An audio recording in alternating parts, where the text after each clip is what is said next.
Hey everyone, it's Sally with the Polka Dot Life. Welcome to my channel.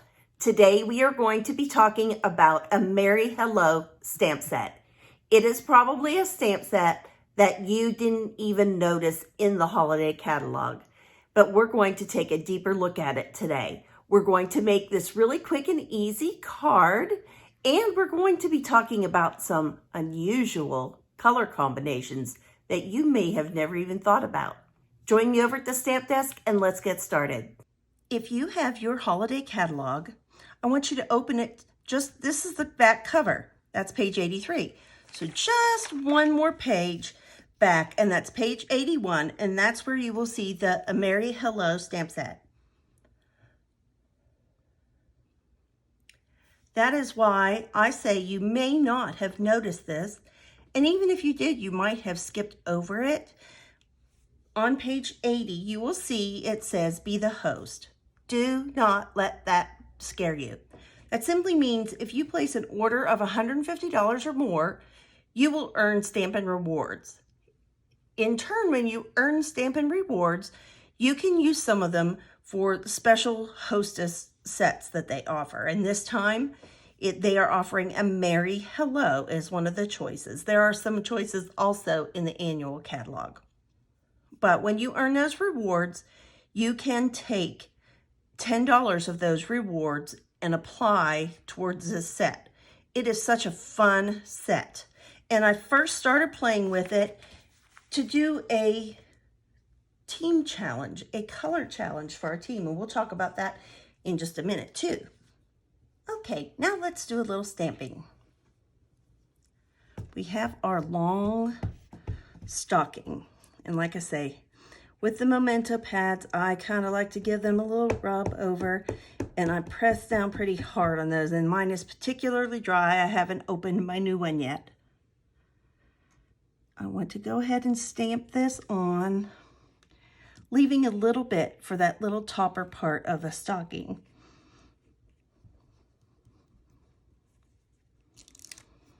Super cute. Let's bring in this small stamp.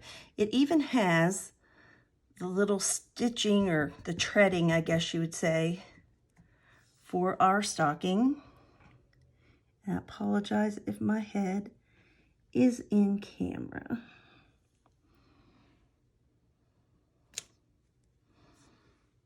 And it's a little bit off, but we're going to roll with it. I could always take a little marker if that bothers me at the end and just continue those lines of stitching down here to the heel of the stocking. But I think it will be just fine.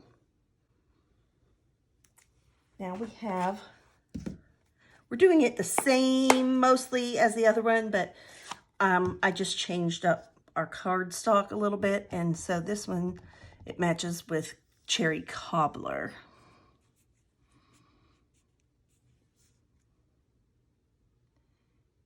And let's put that stocking top right on the top.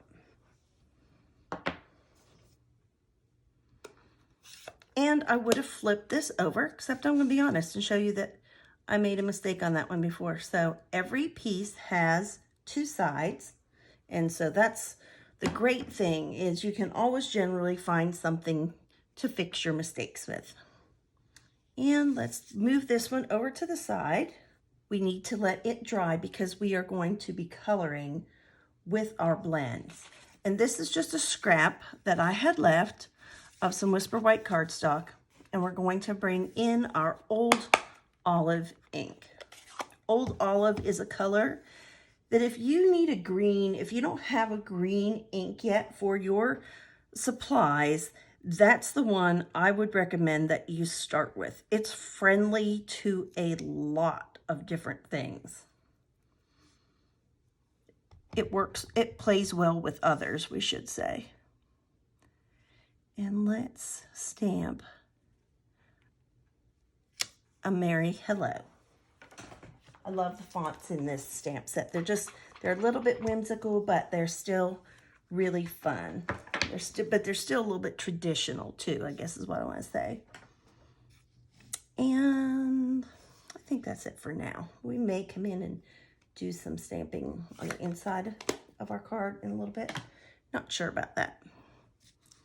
So we have our 1.5 circle punch.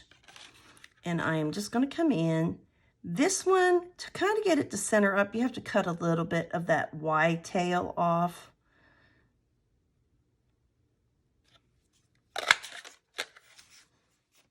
There we go. Let's bring in our other pieces. We have a piece of designer series paper. We have some crumb cake. We have a Whisper White thick card base, some old olive, and some cherry cobbler. And it's just going to be a matter of layering those things up. So we will start with this piece of crumb cake.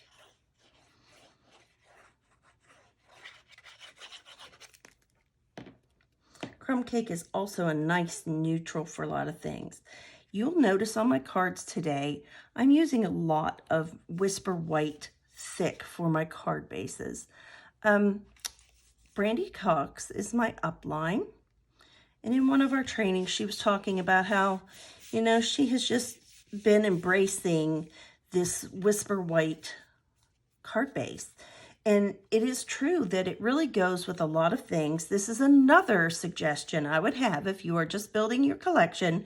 Whisper White cardstock goes with probably 90% of our things. Sometimes we use very vanilla, but I would say it's probably 80-90%. I'm guessing more like 90, that's what goes well with most of our designer series paper. This we are just going to guess. You can put it wherever you want, whether you want it more towards the top, more towards the bottom. I kind of put mine like half and a little lower on that one. And this piece is wider than my other one was. It was just a scrap I had that was kind of cut to this size, so I decided to make use of it. And then let's put this piece of cherry cobbler on our old olive cardstock. I love a lot of colors for Christmas. I am typically your green and red girl for my holiday decorations, but I have been learning to play with a lot of other color combinations, and I think that's good too. Well, it's not good if I probably don't go out and change my house decor for that, but just especially with our cards, that's something that's it's I don't want to say disposable, but you know, we send them out, and then you can do several different types of cards. So that's a really great thing.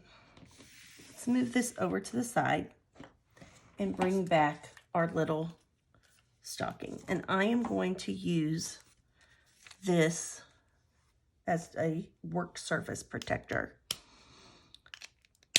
We used our Memento Tuxedo Black.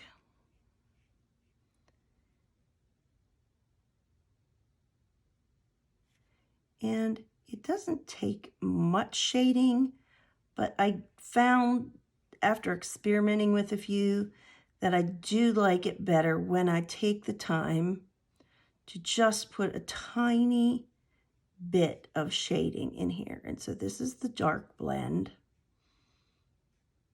And it just takes but a little minute to do this coloring, but it really brings it to life. And that is dried. And really, we're going to stay out of those black lines anyway. We just want to let that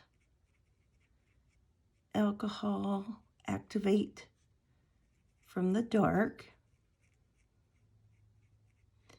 And we are just simply going to drag that color across. And we're going to leave a little bit of white. I had to learn to embrace the white space. Wasn't always a fan of the white space. But now I've learned that it has its place in a design, and it just can make things look so pretty.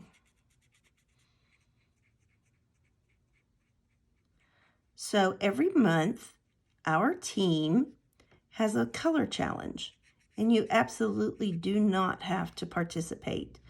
But there was a little bit of an incentive for participating this month. But I've done it in the past, and it's just fun. And like I say, our upline, she just puts anyone who participates in a drawing for some fun prizes and things. And it's really just all in fun and to share ideas with each other.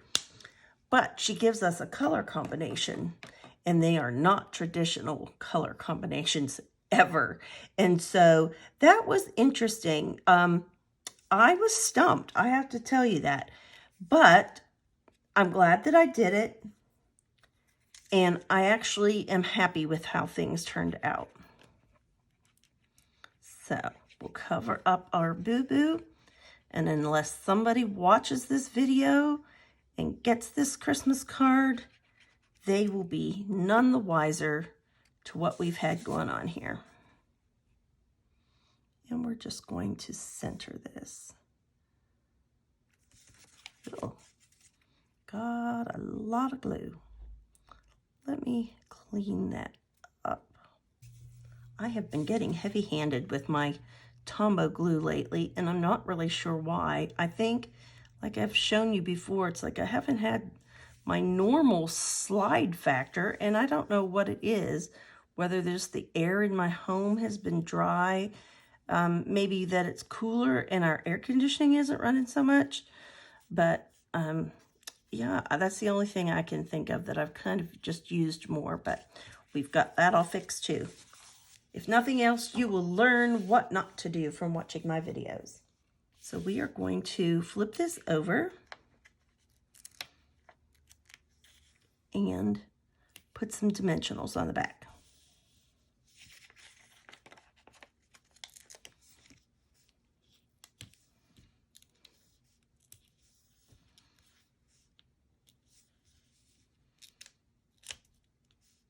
And I know I use a lot of dimensionals, but I don't want to put all this work into a card and then have it look bad whenever my recipient opens it.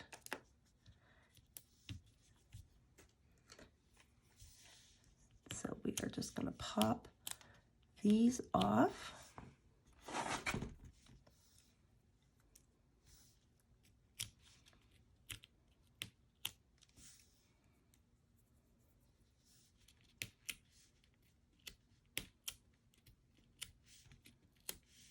And I would probably speed this video up, except I don't know how to do that yet.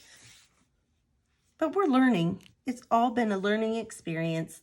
And I think that once you stop learning in life, then you are in trouble.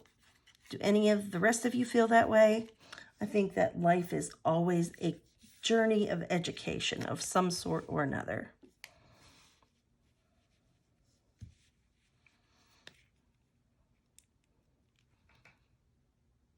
And let's put a little bit of glue on here just so we can slide this on, because if my cardstock is not moving with this glue on, trust me, it will not slide at all with these dimensionals.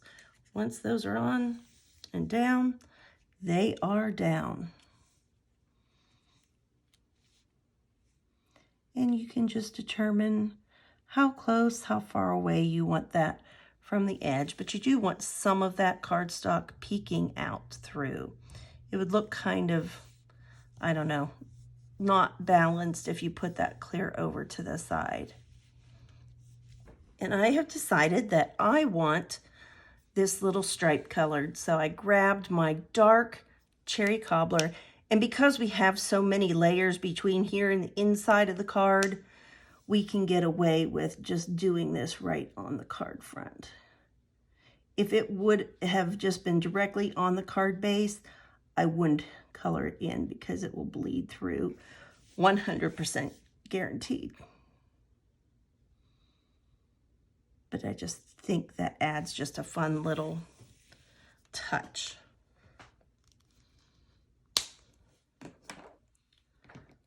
So we also have our greeting, and we're only going to put dimensionals on one side of that because we already have dimensionals under here and layers of cardstock.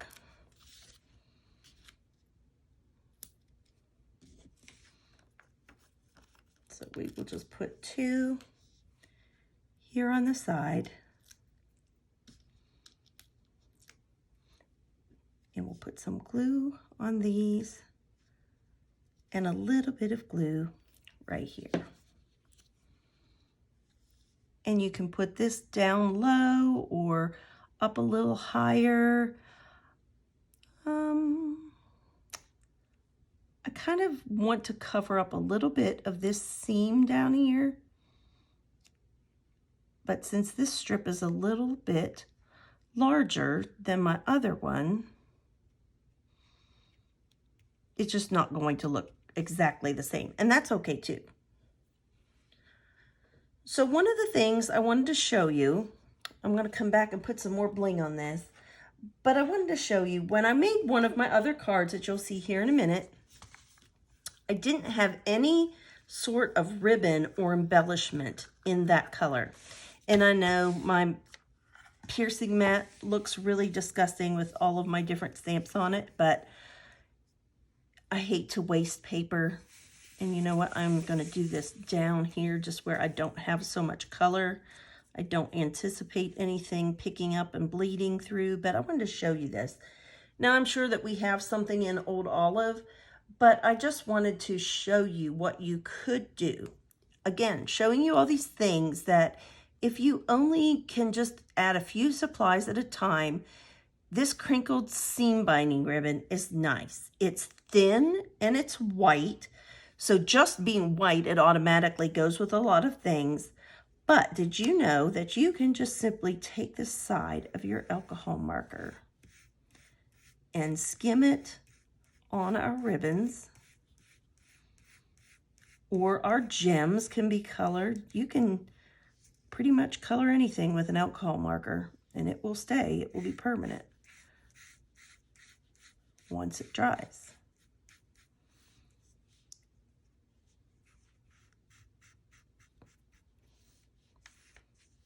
Do just a little smidge longer, and I don't want this to get on my work surface here, so I'm just gonna rotate it around that way, since I don't really know how big of a bow I'm going to tie. But I am just going to sit this aside and allow it to dry. And let's bring in our card again. And I have, again, our holiday rhinestone basic jewels. And let's use the red. These are more of the cherry cobbler color. And let's see here, where do I want to do those? I like them on one on this circle. And I like to have one anchored down here, maybe at the bottom. Let's do that there. And let's use another small one. And let's do that one.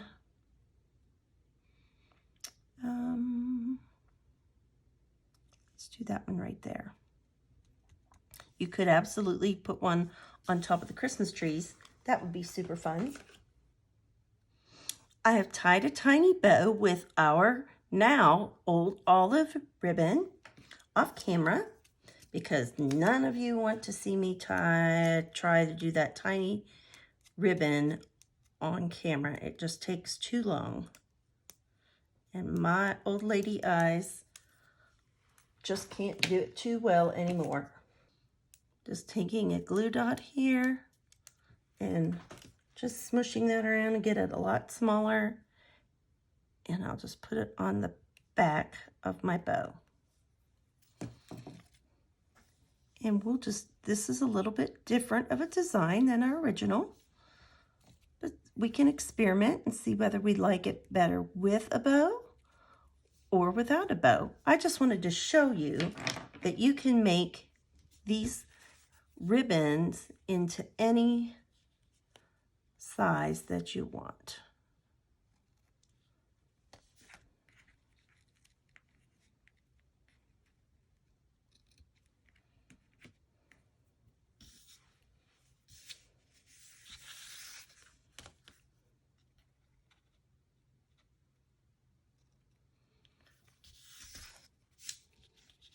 And I think that's really fun. I'll do the inside later, but you can see the difference between the real red and the cherry cobbler, the thicker stripe, the thinner stripe, the different types of gems, and then adding that little bow. I really like both of them equally. So now let's move on to the other cards that we've made, or that I made before I started here on air with you. I decided, okay, let's try this one without that extra stocking piece with the hanger. And I used real ribbon instead of designer series paper. I did some heat embossing for my greeting. And then I stamped and cut out these little elements, and I used some Wink of Stella on them. And let's see, I just put a little greeting in the inside. This is from the Plaid Tidings paper series. This is the other one that I said I used, or that I didn't have any balmy blue ribbon. But I thought, what a fun baby's first Christmas card. You can use the little year stamp that comes with it. These are the playing with patterns, those little alphabet dies. And then I simply cut out these words from the other greetings in this stamp set and stamped some holly there. And then just simply did a little stamping and put a greeting in the inside. So here was time for our color challenge. So the challenge was for us to use, you can use Whisper White or Very Vanilla cardstock as well as these colors. And you can use black ink in addition to these colors. So the colors we were given were Shaded Spruce, which I thought, okay, getting close to Christmas, we can use that. The other two were Bermuda Bay and Soft Suede. And that was a little bit of a challenge. So I had these leftovers from trying to come up with something, so I didn't want to waste it. So I went ahead and used some of our 6x6 designer series paper that are in the color families. And so that's where I got this Bermuda Bay that is dotted, and did some embossing and just popped those layers up. These are the Shaded Spruce. I added this later, and I think I actually used Early Express though, but this is the Soft Suede up here. And then I just simply added a greeting inside. You know what, let's just move these on out of the way. Here is the color challenge card that I submitted for my team. It is unique in its color, that is for sure. And it's not something that I would have ever put together. I think this one falls in the category for me of, I don't necessarily love it, but I don't hate it either. So I went ahead and decided, okay, I didn't have any designer series paper to work with, and I just didn't want like big stark pieces of those colors together. So I took a piece of Whisper White, and I took my blends markers in those colors and a ruler, and I made a plaid paper, which you can't really see the plaid pattern once I put this other layer on top of it. But I just did the Bermuda Bay. I did this stamp set is so cute because it has the little stamps that even color those in, and it has a little piece of greenery that you can use for different things. And I use my soft suede over here. I pop this layer up and I pop this layer up, and I use this beautiful shaded spruce ribbon, and I love getting to be able to use that. But I just thought that that was a challenge for me for sure. And then I had just a sliver of that paper left and added a greeting. So let me know what you think of this color combination. It was outside of my comfort zone, but I'm thankful that we do these because it helps you to grow as an artist. And we need to just sometimes, if we don't take that little bit of a leap outside of our comfort zone to experiment, it's nice when we have a little bit of a nudge or an incentive to do that. So I wanted to show those to you today. I hope that you've had a good time, and I hope that you've learned something maybe that you didn't know before you watched. As always, remember to be kind, send a card, and do something creative. Bye-bye.